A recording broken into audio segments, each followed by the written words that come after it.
Hola, buenas tardes a todos y a todas. Bienvenidos un día más al canal. Hoy vamos a hablar de los resultados de Decker Outdoor, que creo que lo ha roto bastante. El mercado piensa lo mismo, han subido un 20%. Meta también ha presentado muy buenos resultados. Sigo todavía la compañía, aunque he de decir que vendí todas mis acciones. A jugar por la reacción del precio, pues una decisión desacertada en estos momentos.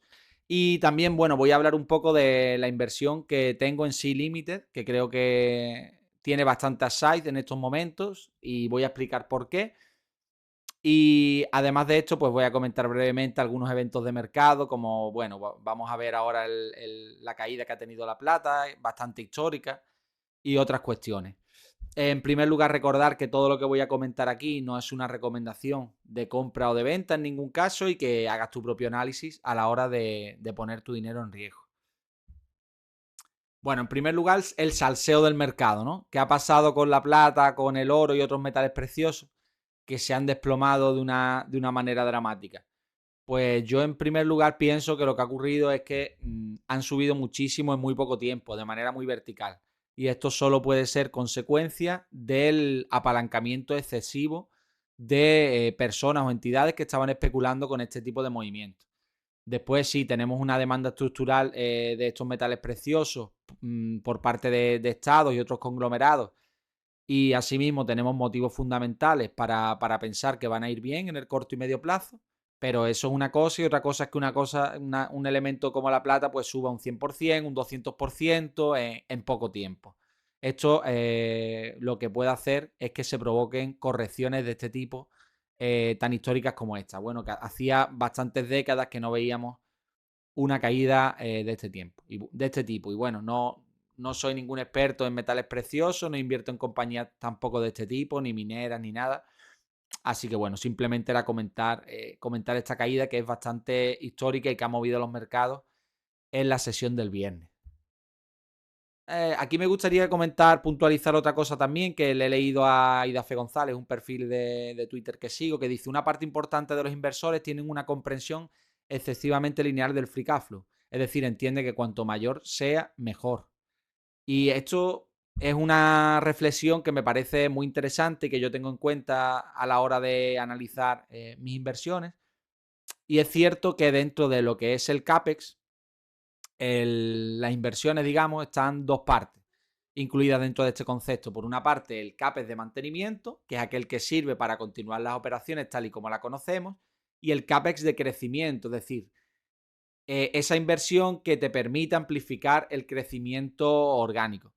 Yo voy a poner ahora el ejemplo de Grex. Por ejemplo, Grex está invirtiendo muchísimo, una parte incluso superior al 100% del cash flow operativo en crecimiento, está amplificando la red de producción y distribución para crear nuevas tiendas y también está creciendo a un ritmo de un 5% anualizado el número de tiendas. Y todo ello hace que estéticamente parezca que el flujo de caja libre de Grex es básicamente una mierda. Aquí vemos que el flujo de caja libre es muy bajo. En el año 2025 no está aquí en el gráfico por error mío que no lo he incluido. Sería negativo, ¿no? Y aquí hay que tener un poco en cuenta este asunto para normalizar. La compañía nos está diciendo que el CAPEX de mantenimiento sería un 5% de los ingresos. Por tanto, aquí, si tú normalizas la creación de caja normalizada de esta compañía, es mucho más alta. Y esto ocurre con otras empresas. No sé si Dafe lo estaba diciendo por Meta, porque lo he visto hablando de ello también. Es cierto que los grandes hiperescaladores y compañías como Meta están invirtiendo muchísimo en la inteligencia artificial, en toda la infraestructura física de la inteligencia artificial. Y si ello trae su retorno, pues es cierto que ahora mismo, aunque estén carísimas a nivel de enterprise value, free cash flow, pues probablemente podría ser una oportunidad si los retornos de estas inversiones son altos. Es decir, si la inversión orgánica pues realmente te da sus frutos. Y esto ocurre en muchos casos. Esto es una cuestión que he ido aprendiendo a base de palos un poco. Que mirar el flujo de caja libre ajustado por stock based compensation tal vez no es la opción más acertada. Porque hay que tener en cuenta que a nivel de localización del capital, pues bueno, tú puedes pagar dividendos, puedes recomprar acciones, puedes repagar deudas, pero también, por otra parte, puedes reinvertir de manera orgánica en el negocio. Y esto no figura en una línea separada en los estados de flujo de caja, los estados de flujos de efectivo en la P&L, sino que es esta parte. Y lo ves dentro del propio CAPEX y eres tú mismo el que tienes que tener la capacidad de tratar de seccionar qué sería CAPEX de crecimiento y qué sería CAPEX de mantenimiento. Bueno, vamos a pasar a explicar un poquito la situación actual de Decker Outdoor. Decker Outdoor está bastante volátil, es la empresa de las Oka y las Hugh, las botas UGG, a ver, no sé cómo pronunciarlo ahora mismo. Es la marca esta que tiene pues los botines bastante de moda, esto y demás zapatillas, pero sobre todo las Oka. Las Oka son las zapatillas para correr, creo que casi todo el mundo las conoce ya, están teniendo bastante crecimiento y sin embargo la compañía pues vio una caída importante porque sus ventas se vieron un poco afectadas por el tema de los aranceles de Donald Trump, tuvo un cierto impacto. También es cierto que el consumo ha estado un poco deteriorado en Estados Unidos con unos tipos de interés tan altos y la compañía pues lo notó, aunque sigo creciendo, pero lo notó un poquito en los márgenes y un poquito en las ventas. Ya no crecía tanto y tal, y el mercado pues lo ha penalizado mucho, ha caído más de un 60%. Y posteriormente, pues ahora la compañía ha presentado unos resultados que a mi juicio son bastante buenos. Yo compré bastante abajo, pero vendí en $102. Apenas pude aprovechar, no sé si un 5, un 6% de rentabilidad. Porque veía mejores oportunidades. Sin embargo, por ahora la cotización pues no me ha dado la razón porque la compañía se ha revalorizado un 20% en tan solo un día. Aquí vemos un poco cuál es el retorno a largo plazo de Deckers. Es muy bueno. A lo largo de 21 años está a un 19% de crecimiento compuesto, lo cual esto es una burrada. Supera el retorno de todos los principales índices y demás. Y bueno, la compañía parece que sigue haciéndolo muy bien. El crecimiento exponencial de Oka es uno de los componentes que hay que considerar a la hora de ver reflejado esta cotización, teniendo en cuenta además que la compañía pues no está a una valoración excesiva, es decir, este crecimiento de la cotización no es fruto de una especulación basada en futuribles, sino que está basada en el desempeño real del negocio y las cifras operativas. Como vemos aquí, ¿no? Vemos que la compañía ha evolucionado bastante bien, ha pasado de ganar unos 154 de beneficio operativo hasta 1183, es decir, prácticamente ha multiplicado por 10 en menos de 10 años.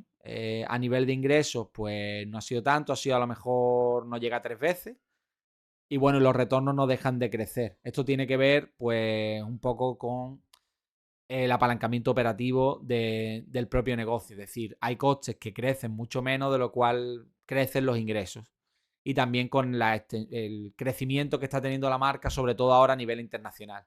Esto es algo muy interesante que vi en Skechers. Fue una compañía que tuve, me la quitaron de las manos porque la adquirieron cuando pusieron los aranceles y demás. Y bueno, solo gané un 15% por culpa de esta cuestión. Yo creo que es una compañía que tenía mucho futuro, pero bueno, en ese momento bajó bastante la cotización y un private equity pues aprovechó para quitárnosla de las manos. Y aquí, bueno, pues aquí tenemos los resultados, ¿no? La compañía pues ha reportado un crecimiento de un 7%, a nivel de beneficio operativo, a nivel de EPS de un 11%. Y bueno, la compañía pues te está diciendo que en el 2026 pues va a crecer a dígito a más de un 10%, un 15% aproximadamente va a crecer Oka. Perdona, que estaba pensando que esto era los resultados y es la parte del guidance. Aquí están los resultados, ahora los veremos. Que las Oka, bueno, han acelerado el crecimiento con respecto al que tenían actualmente y las Yug van a crecer a dígito medio simple, que es lo que venían haciendo anteriormente, lo cual está bastante bien. Y la compañía pues está recomprando acciones porque piensa que están baratas. Aquí sí vemos un poco los resultados más en detalle, que era lo que quería ver, lo había puesto al revés la diapositiva. Vemos que la marca Oka ha crecido un 18,5%, lo cual es muchísimo. Esto no lo esperaban los analistas ni en sus mejores previsiones. Hugh pues ha crecido lo que se espera que crezca en el futuro, un 4 o 5%, es una marca que va bien. Y después otras marcas que son insignificantes, no son materiales dentro del grupo, pues han decrecido, pero básicamente porque no les interesa.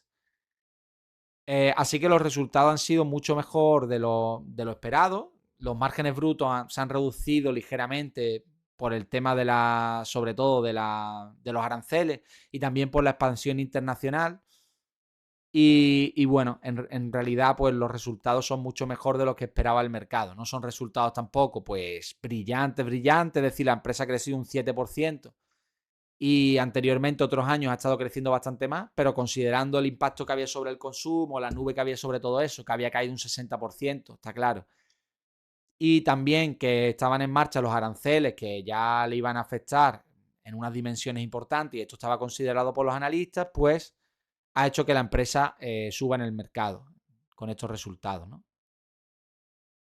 Y aquí tenemos un poco el guidance, lo que había visto ya anteriormente en otra diapositiva, es que la compañía espera reacelerar el crecimiento y las SOCA van a seguir creciendo en torno a un 15% con respecto al año anterior, que podría ser incluso más si sigue sorprendiendo al alza como en este trimestre. Y bueno, y las Hugh pues van a seguir creciendo al 5%. Había un relato bastante negro en torno a Oca y tal, que ya se le había ralentizado el crecimiento y demás. Y esta reaceleración pues lo que hace es dar expectativas mucho más positivas. Y bueno, pues aquí vemos un poco el tema de la valoración, cómo está valorada la empresa en estos momentos. La empresa está por debajo de 15 veces beneficio y por debajo y a unas 2,5 veces venta. No es una compañía que esté regalada en estos momentos, pero está a precios bastante razonables, teniendo en cuenta los rendimientos que ha tenido en el pasado, que podrían perfectamente extrapolarse al futuro si la compañía sigue ejecutando bien. Sobre todo porque no lo había dicho aquí, pero no sé dónde está. Bueno, aquí está, ¿no? El tema de las ventas. A nivel doméstico, la compañía crece muy poco, sobre todo por lo que he comentado, ¿no? El impacto arancelario, la gran competencia que tiene en Estados Unidos también. Y bueno, la marca está bastante asentada ya en el país. Sin embargo, a nivel internacional está creciendo muchísimo. Yo veo mucho la Joca aquí en España, en mi entorno y demás. Es una marca que la veo crecer en los stands de los establecimientos, que online también cada vez tiene más presencia. Y creo que, bueno, esto se está reflejando en los resultados. Sin mucho más que comentar. Pues bueno, yo me he perdido por ahora esta oportunidad. Vendí para estructurar otras posiciones que me parecían que tenían mayor potencial de retorno. Y bueno, algo gané, pero insuficiente a juzgar por lo que el mercado me está diciendo en estos momentos. Bueno, aquí tenemos un poco el caso del software, una vez más, ¿no? ¿Tiene sentido que caiga ServiceNow de este modo? Es cierto que hay compañías dentro del sector del software que han cotizado a múltiplos bastante elevados. Como vemos, pues el desempeño de la cotización ha sido muy bueno desde el año 2019 en todo este entorno y demás. Y posteriormente, pues ahora con estos miedos de que la inteligencia artificial suplante a las empresas de software, sobre todo a las empresas de software horizontal, pues este riesgo se traduce en el precio de las acciones. Sin embargo, vamos a ver que a nivel de resultado no tiene mucho sentido. Este ha sido el desempeño operativo de la compañía en los últimos años. Es decir, muy positivo, todo ha sido prácticamente alcista a lo largo del tiempo. Hace poco estaba en pérdidas y tal, después cada vez pues el apalancamiento operativo y demás y el crecimiento del número de empresas que tiene como clientes y demás, pues ha hecho que la empresa crezca mucho. Además, todas estas empresas del sector SaaS pues tienen costes marginales decrecientes, como he comentado en otras ocasiones. Es decir, conforme más empresas se integren en la red para disponer de sus servicios, pues el coste que supone una nueva empresa es inferior a nivel de porcentaje con respecto a las anteriores. Es decir, este apalancamiento que es tan característico del sector SaaS. Bueno, vemos que a nivel de valoración la empresa sigue sin estar regalada, es decir, está a 20 veces EBITDA. Evidentemente, esto requiere que la empresa siga creciendo a porcentajes elevados. Su media es 42, pero claro, con estos nuevos riesgos que parecen introducirse o que el mercado piensa que se van a introducir, pues tal vez no tenga sentido pagar 20 veces EBITDA. Y a nivel de precios sobre venta, pues está a 8. No considero que 8 sea tampoco ningún regalo. Normalmente por encima de 10 veces ventas no voy a comprar nada nunca. Por debajo, pues ya depende del nivel de crecimiento que tenga y demás. Pero lo ideal es comprar un negocio como máximo a 4 o 5 veces venta, un negocio ya de bastante calidad. De menor calidad, pues 2 o 3 veces venta como mucho. Aquí un poco los resultados de la compañía, ¿no? Son resultados que a mi juicio son buenísimos. Es verdad que la compañía viene creciendo a estos ritmos incluso superiores. Te está creciendo a un 21% anualizado, teniendo en cuenta el efecto divisa, un 19,5, casi un 20. Y bueno, te está diciendo que de current remaining performance obligation, es decir, digamos lo que las promesas de ingresos futuros relativos a contratos que todavía no han cumplido los requisitos para considerarse como ingresos, pues han crecido un 25%. Que esto es bastante positivo porque es incluso superior al crecimiento que están teniendo en ingresos. Por tanto, todo parece bastante positivo. Y este es un poco el guidance, ¿no? El guidance que te dice, pues básicamente que van a crecer lo mismo. Si el mercado te está diciendo que la inteligencia artificial se va a comer estos sectores, se va a terminar por canibalizar estos servicios y demás, no solo no estamos viendo decrecimiento, sino que estamos viendo crecimientos muy agresivos. Por tanto, no parece que el relato de momento tenga efectividad en el plano de lo real. No digo que esto no vaya a ocurrir en el futuro, siempre existen riesgos. Es probable que el coste de forjar software y demás se abarate con la inteligencia artificial, se necesiten menos ingenieros y demás. Y en ese sentido, pues, sean aún más eficientes compañías como ServiceNow, aunque también pueden que algunos de los servicios se comoditicen de alguna manera. Es cierto que este riesgo, pues está ahí. Bueno, pasando ya de este tema, pero dentro del sector del software, un tema que comenté en Twitter y dio bastante que hablar es que Adobe está teniendo una de las máximas caídas de su historia. Y no es una caída que esté impulsada por caídas en sus fundamentales. La compañía sigue creciendo en torno a un 10% anualizado, en beneficios es más. Además, está haciendo recompras de manera muy agresiva porque piensa que sus acciones están baratas. Y bueno, la caída pues ya casi está cerca de la caída del año 2008, que ya pueden imaginar la crisis de las dimensiones que vivimos por entonces, que no era precisamente un episodio de positividad y de bonanza económica, y ahora estamos viendo esta caída sin demasiado motivo. Es cierto que se están viendo motores de inteligencia artificial generativa que están desarrollando pues carteles, elementos artísticos y de otro tipo, incluso vídeos, con bastante calidad. Sin embargo, yo siempre repito lo mismo, Adobe trabaja para profesionales, un negocio sobre todo B2B.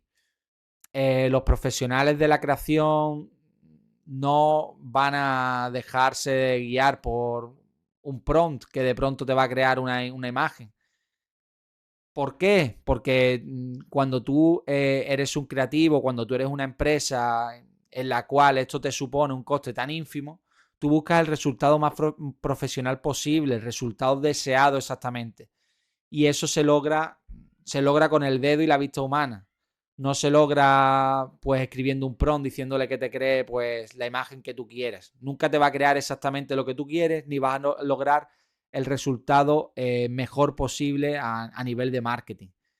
Y hay que tener en cuenta esto y por otra parte hay que tener en cuenta que el modelo de negocio de Adobe no ha renunciado en ningún caso a la inteligencia artificial. De hecho, ha integrado Figma en todos sus procesos creativos y por otra parte, pues en las versiones de entrada y demás, sobre todo, pues está integrando otras inteligencias artificiales, como puede ser pues Nano Banana, por ejemplo, y otras, de tal manera que sus usuarios también pueden disfrutar de estas ventajas que están desarrollando otras compañías. Y aquí entraría un poco lo que he dicho muchas veces, ¿no? Que el modelo de negocio de cobrar una especie de royalty es más interesante para empresas como Alphabet, como, como OpenAI y demás, que tratar de construir de nuevo Adobe desde cero y competir con Adobe. Competir con Adobe es muy difícil porque los flujos de trabajo profesional que tienen los creativos dentro de la plataforma son muy grandes. El entrenamiento que tienen a lo largo de años y la costumbre de utilizarlo también es bastante fuerte, tienen formatos propietarios, el coste que tiene para una empresa Adobe es muy bajo. Por tanto, todas estas cuestiones hacen que normalmente en un escenario, digamos, normalizado, sería lo más probable que las empresas, las grandes empresas y demás siguieran utilizando Adobe, incluso que fuera un software de creciente adopción, no que fuera en descenso. Bueno, aquí vemos otra compañía que se ha pegado una castaña enorme, en este caso la castaña más grande de su historia. Es cierto también que había subido mucho desde el año 2019, había tenido un proceso bastante alcista. D3D pues es básicamente una compañía que se encarga de encontrarte los mejores espacios para anunciarte dentro del Open Internet. En este aspecto, pues competiría con otros players como Amazon o Alphabet, y en ese sentido, pues el mercado lo está penalizando, pensando que va a ser perdedor en este proceso. Sin embargo, es la única compañía que te garantiza una cierta objetividad a la hora de asignarte los anuncios con los cuales vas a obtener los mejores retornos.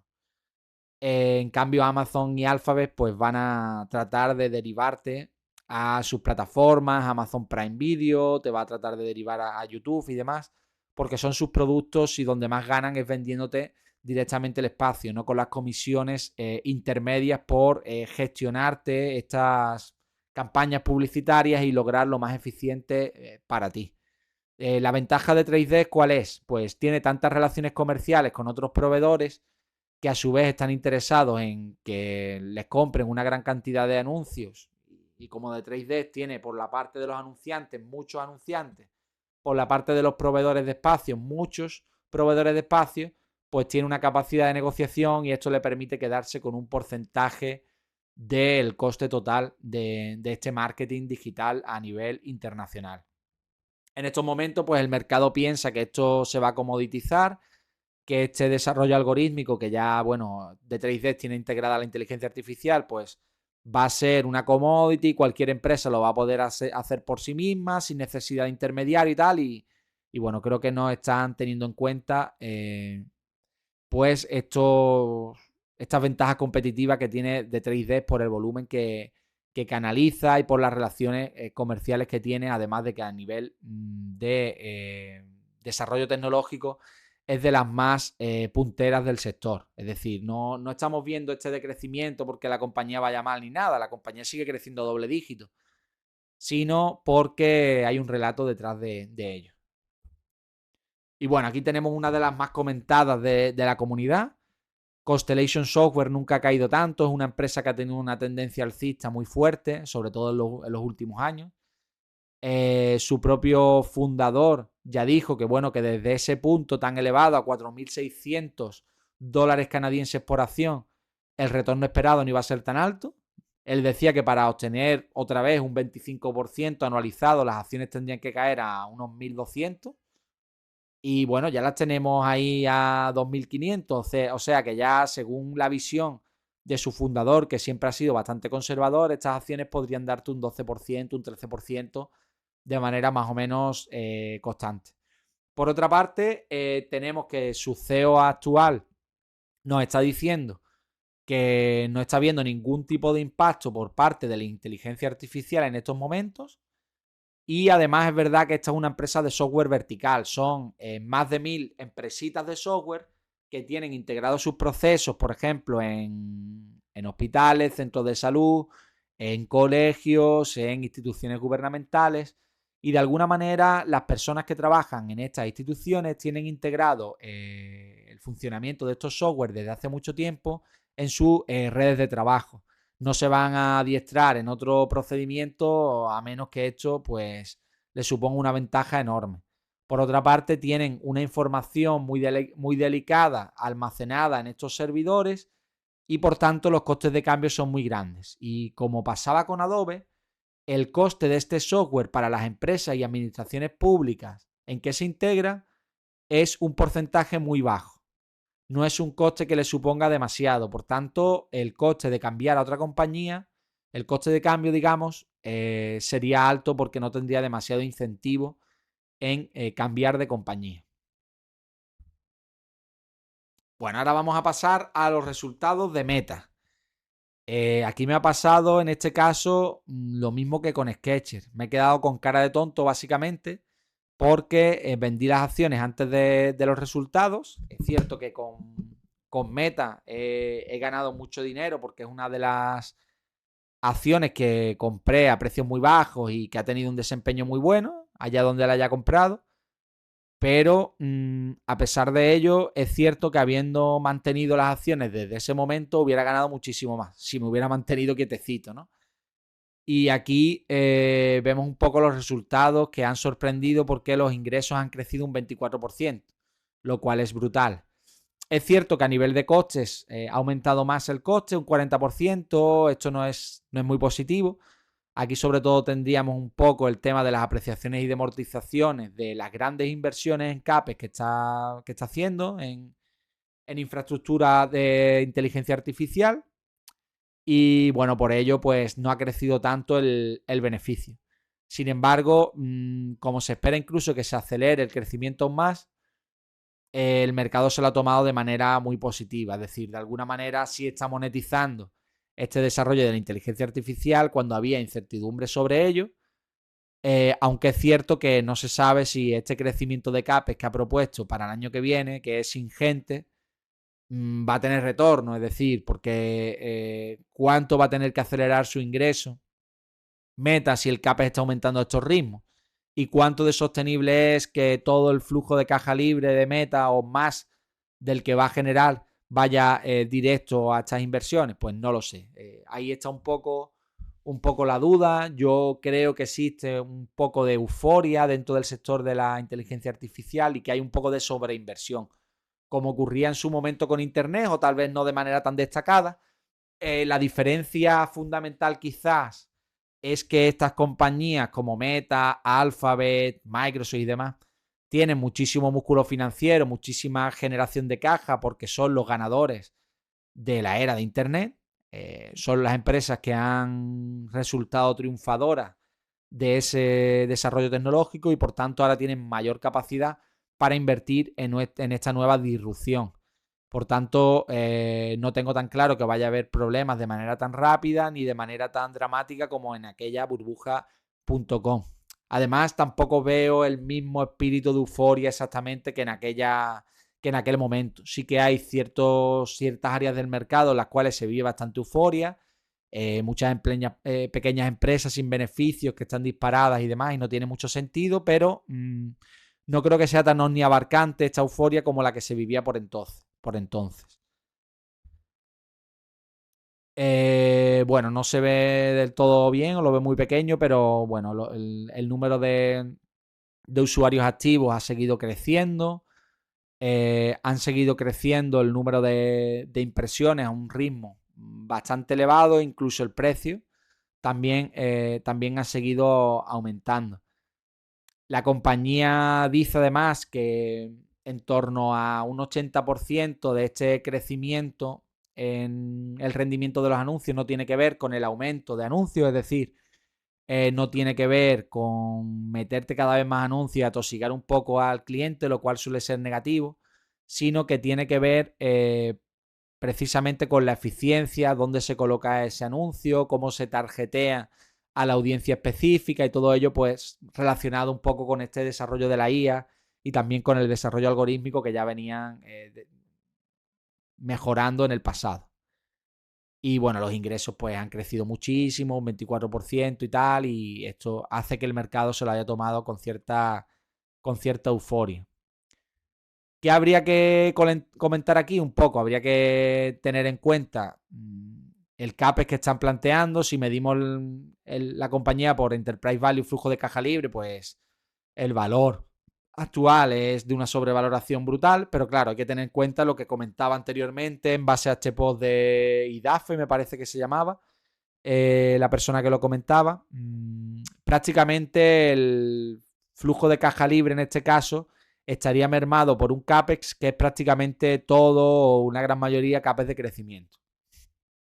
Es decir, el negocio asset light de Meta que tenía anteriormente subyace a todo esto. Si la compañía decide no invertir en esto, pues bueno, no va a crecer a estos ritmos ni mucho menos, pero la valoración por flujo de caja libre sería otra, mucho más halagüeña. Aquí vemos un poco lo que esperan para el primer trimestre del año, lo cual es un crecimiento bastante elevado, pero claro, te están metiendo luego que el CAPEX va a ser de 115 a 135 billones. Esto es brutal. No lo he calculado exactamente, pero es un crecimiento. Es un crecimiento de más del 50, del 60, del 70%. Con lo cual parece un crecimiento muy, muy alto. Y evidentemente pues los ingresos no van a crecer al mismo ritmo, van a crecer a un ritmo alto, pero no sé hasta qué punto todo esto es sostenible. Si estas cantidades, que prácticamente va a ser el flujo de caja operativo que haga la compañía, se van a invertir directamente en CAPEX de crecimiento, y en el futuro, si estas cantidades siguen creciendo, pues no va a ser sostenible solo con la creación de caja. Va a tener que recurrir la compañía a financiarse con deuda o vendiendo acciones o de cualquier otro modo. Bueno, y ahora voy a hablar de dónde he metido parte de mi dinero en estos momentos y por qué veo una oportunidad en Sea Limited. Sea Limited es una compañía que me gustaba bastante, que la conocí en aquella burbuja del año 2020 y demás, pero que nunca invertí en ella. Nunca invertí porque la había una valoración muy elevada. Sí que apreciaba características positivas de su negocio, altos crecimientos, expuesta a una economía con un crecimiento estructural muy fuerte, con un CEO alineado, fundador, que tiene gran capacidad, a mi juicio, y está en sectores que van a crecer más que la economía, como es el sector de fintech, está también en el sector de e-commerce y también en el sector de videojuegos. Sin embargo, bueno, no invertí en aquel momento y cuando la compañía cayó bastante, pues la compré. La compré, no recuerdo si fue en el año 2024, la compré bastante barata. Y obtuve un rendimiento, no me acuerdo qué rendimiento fue, si un 40 o un 50%, me pareció suficiente y tal. Y me pasó otra vez como me ha ocurrido con otras compañías como Meta. Pues que vendí demasiado pronto, que sí, que gané, que obtuve un rendimiento y que estoy contento con ello, pero debería haberlas mantenido porque lo que pasó es que el crecimiento se desaceleró mucho, hasta un 5, un 6%, era poquísimo, y bueno, la compañía decidió que tendría que ser una compañía rentable porque era lo que valoraba el mercado en ese momento, desde el año 2022 que vimos aquella caída estructural de las compañías tecnológicas, y por tanto pues la compañía empezó a priorizar la rentabilidad sobre el crecimiento. Y el mercado no se lo tomó de manera muy positiva en primera instancia hasta que comenzó a despertar posteriormente y los crecimientos se han acelerado muchísimo. Actualmente, pues bueno, alcanzó los $200 casi porque la compañía crece este año a más de un 30% anualizado. Y se espera que el año que viene pues siga creciendo un 24% anualizado. Lo cual es brutal para una compañía que cotiza por debajo de las 3 veces ventas. Y bueno, habría que, aunque está como a 30 veces beneficios y demás, a nivel de free cash flow es más barata, está a 18 o así, pero sobre todo es que todavía le queda mucho apalancamiento operativo por delante, porque está en una fase inicial o media del crecimiento. Aquí vemos cómo ha evolucionado la compañía a nivel operativo. Es brutal en una década lo que ha hecho, ha multiplicado por muchas veces sus ingresos y su beneficio operativo, digamos, pasando desde unas cifras negativas hasta unas cifras ligeramente positivas, que yo creo que esto se va a ir amplificando en el futuro. En estos momentos la vaca lechera de la compañía es la parte de Garena, la parte de videojuegos, que es la que tiene más márgenes y demás, pero la parte del e-commerce y del fintech, que está creciendo a ritmos brutales, van a terminar dando también beneficios operativos en magnitudes superiores a las actuales, con porcentajes superiores. Si bien, bueno, la parte de e-commerce es cierto que es un negocio de márgenes generalmente bajos para lograr cada vez más cuota de mercado, como ha hecho Amazon, que básicamente se ha comido a casi todo el mundo. Pero creo que van a ser muy superiores a los actuales.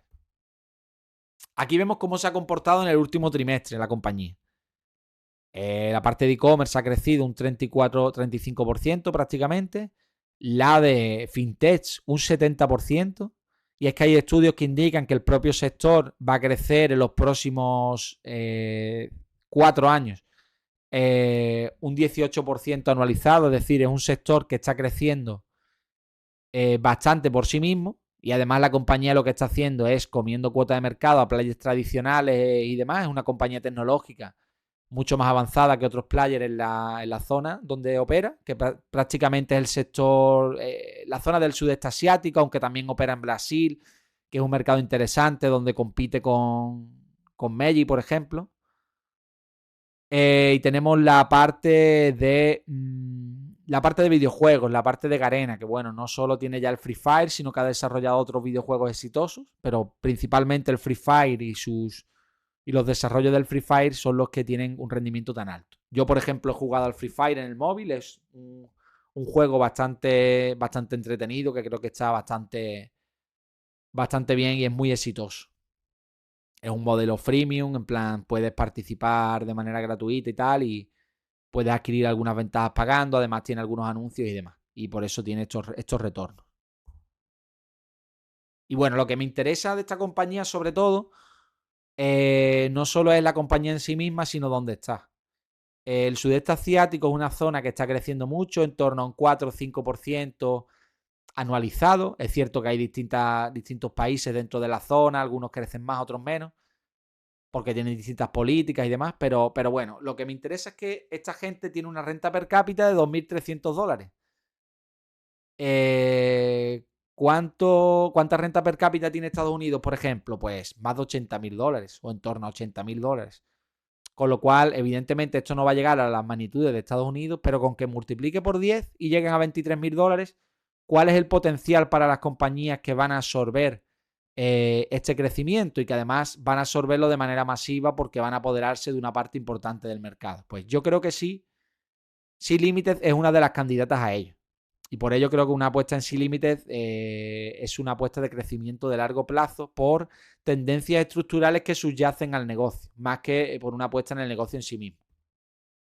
Bueno, ahora vamos a ver un poco un análisis de las fuerzas de mercado que podrían afectar a las patas del negocio. Por una parte tenemos Shopee. Shopee es la parte de e-commerce. Cuando he viajado allí a la zona, por ejemplo a Tailandia y tal, he visto que es una plataforma bastante dominante. Los precios son increíblemente bajos, al menos desde mi perspectiva de occidental y demás. Es cierto que es muy difícil crear lo que han creado plataformas como Shopee, como TikTok, incluso como Lazada, que pertenece a Alibaba. Por tanto, que entre nuevos players es difícil, a no ser que sean players con muchísimo capital, como puede ser Amazon y demás, invirtiendo grandes cantidades en publicidad, en infraestructura y etcétera. Sin embargo, a nivel de clientes es cierto que son muy sensibles al precio. Si otras plataformas te ponen precios más bajos y demás, pues evidentemente se van a mover a estas plataformas de manera muy sencilla. Sin embargo, lo que tienen estas compañías es bastante poder respecto a los vendedores. Los vendedores normalmente son pequeñas empresas o incluso particulares y demás que están integrados en la red de Shopee y venden sus productos. Y por tanto aquí pues Shopee le cobra una comisión, les proporciona la infraestructura y demás. Y tienen muy poca capacidad de negociación con respecto a Shopee. Prácticamente todo el mundo ya hay una gran adopción de las tecnologías y la gente pues acude a estas plataformas tecnológicas y no va a acudir a tu tienda online como particular, básicamente en casi ningún caso, sino que van a acudir a estas grandes plataformas y tú tienes que acceder a los clientes a partir de ellas. Existe cierta amenaza de sustitutos Porque, por ejemplo, aunque en algunos países la normativa se ha puesto un poco estricta, hay compañías como TikTok que están integrando en las redes sociales la venta de productos y están creciendo muchísimo. Es cierto que Shopee también está creciendo muchísimo, es decir, no creo que básicamente, que creo que pueden coexistir todas las marcas que en estos momentos están allí vendiendo productos. Básicamente en el pasado y actualmente han coexistido y han seguido creciendo por este crecimiento de la renta per cápita que estamos viendo, sumado a la adopción digital creciente, ya no hay tanta compra en tiendas físicas y son tendencias estructurales muy superiores a la competencia que en estos momentos existe entre estos players. Y como digo, pues una competencia, un nivel de competencia bastante alto. Por eso el e-commerce tiene unos márgenes generalmente bajos. Aquí no va a poder obtener márgenes muy altos. Y bueno, como vemos un poco los resultados, ha crecido un 28%, es decir, bastante bien. Garena. Garena es la parte del Free Fire, es decir, la parte de videojuegos. No solo tiene el Free Fire, tiene otros, pero el más material a nivel de resultado es Free Fire. Parece que ahora con la IA y tal, cualquiera puede crear un videojuego, pero no es tan fácil crear un videojuego tan atractivo, tan eficiente, con estas características y también con cierta predilección por parte del consumidor. De alguna manera, tiene una alta competencia. Si tenemos en cuenta todos los players que están dentro de este ámbito, también hay que tener en consideración que Tencent tiene un 17% de la compañía, así que tampoco te va a intentar crear una réplica de un videojuego de esta compañía porque básicamente está invertido en ella. Además puede aplicar o puede tratar de trasladar el conocimiento que tiene en este sector, es la compañía dominante a nivel mundial en el sector del videojuego y pues básicamente puede ayudar a esta compañía a seguir creciendo porque es de su interés también como participante directo del precio de las acciones. Y bueno, aquí sí es verdad que bueno, hay videojuegos que pasan de moda, otros que no. Este lleva bastante tiempo ya teniendo éxito y es cierto que está desarrollando otros muchos. Es un riesgo que de pronto Fear Fight pues no, ya la gente no lo utilice o lo que sea. Pero bueno, ahí tenemos sagas que están durando décadas y décadas y ahí siguen, como los FIFA, como, ¿qué te digo yo? Otros muchos. Esta es la parte que mejor se ha comportado, es la vaca lechera de la compañía, es la que tiene unos márgenes más altos y demás y que aplica, que tiene mayor flujo de caja. Y bueno, los usuarios activos están creciendo y sobre todo los usuarios de pago, las funciones atractivas que están agregando al videojuego a los usuarios de pago, pues están haciendo que crezcan mucho. Y aquí tenemos la parte de Money. Para mí es la parte más interesante. Es la parte de fintech y yo creo que aquí hay un crecimiento estructural muy fuerte basado en el crecimiento económico de la zona y también en el nivel de adopción. No es tan sencillo a nivel regulatorio, a nivel de escala, tratar de competir con Money. Es bastante complicado, requiere de un gran capital, de una plataforma publicitaria muy grande para que la gente conozca tu marca y también pues de la regulación en distintos países. Esto está en muchos países y no es tan fácil obtener la regulación. Digamos, cumplimentar todo lo necesario para que puedas operar en la zona. Y bueno, pues en general lo que estáis viendo ahí, ¿no? Es cierto que existen muchas plataformas fintech que están también compitiendo con Boni, por eso la competencia es alta, como ocurría en el caso del e-commerce, pero creo que aquí hay mayor capacidad para obtener márgenes más elevados, sobre todo conforme aumenta la escala, porque la parte de los costes se va quedando bastante limitada y se produce este apalancamiento operativo del que hemos hablado en otras ocasiones. Es el segmento que mejor se está comportando a nivel de crecimiento y bueno, está muy extendido en la zona, está siendo bastante exitoso y como he dicho, pues está pescando en una zona donde todavía queda mucho por desarrollar en este aspecto, donde hay muchos clientes que todavía no están utilizando estas plataformas, donde la renta per cápita es muy baja y yo creo que existe bastante potencialidad en esta zona. Vemos que los préstamos, pues bueno, tienen un 1% de no performing loans, que está bastante bien, es decir, habla de que la compañía por el momento está está soltando el crédito haciendo una gestión del riesgo adecuada. Y bueno, este es el otro motivo por el cual invierto en Sea Limited, este Forest Lee. Desde el 2018, si no recuerdo mal, dijo que no iba a cobrar salario, que su salario iban a ser las acciones y también las opciones que tiene sobre acciones, porque ha ido cobrando en Stock-Based Compensation. Y básicamente tiene un 7% de la compañía, más opciones que tiene. Tiene un cierto número de opciones a $15, con lo cual imaginaros el recorrido que tiene si las vende. Y en este momento pues está completamente alineado con sus accionistas. Es el fundador de la compañía, es el segundo mayor accionista por detrás de Tencent, que es el principal accionista de la compañía. Y bueno, sigue al frente de la misma, está logrando todos sus objetivos, prácticamente la totalidad de sus objetivos, de una manera bastante consistente, como vemos en el gráfico que mostré anteriormente. Y bueno, ahí sigo confiando, creo que hay que confiar en una persona que en el pasado te ha logrado un desarrollo tan importante. Vemos que a nivel de valoración, pues vemos el flujo de caja libre, ¿no? Que te está dando un free cash flow yield del 5 y pico por ciento. Para ser una empresa de mucho crecimiento, no está nada mal.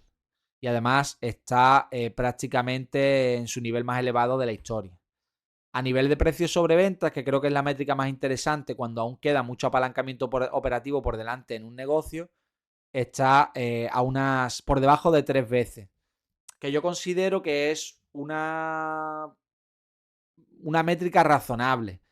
Lo ideal sería que estuviera por debajo de 2 veces ventas, pero 2, 3 veces ventas, incluso hasta 5 veces ventas me puede parecer razonable en un negocio de mucho crecimiento. Es cierto que aquí no vamos a tener unos márgenes de software, a lo mejor ServiceNow, que cotizaba 8 veces ventas, pues es más lógico que pueda estar en las 5 o 6 veces ventas, incluso más.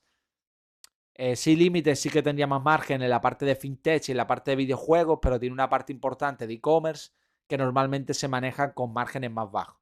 Por tanto, tiene sentido este rango. Lo que no tenía sentido es que llegara a 22 veces ventas, evidentemente, en el año 2021, ni tampoco tiene mucho sentido que esté a una veces ventas.